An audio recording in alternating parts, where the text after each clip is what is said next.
আসসালামু আলাইকুম রহমতুল্লাহ বরকাতুহ। শুভ সকাল সকলকে। কেমন আছেন সবাই? আলহামদুলিল্লাহ, আমিও ভালো আছি। সকাল সকাল ফজর নামাজ পড়ার পরে ছাদে আসলে যে মনোরম একটা সুন্দর দৃশ্য দেখা যায়, যেটা আসলে শহরে খুব কমই পাওয়া যায়।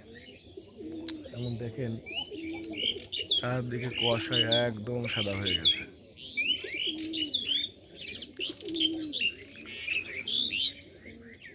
যদিও আমার বাসার এরিয়াতে অনেকগুলো কলা গাছ আছে, আলহামদুলিল্লাহ কলা কিনে খেতে হয় না।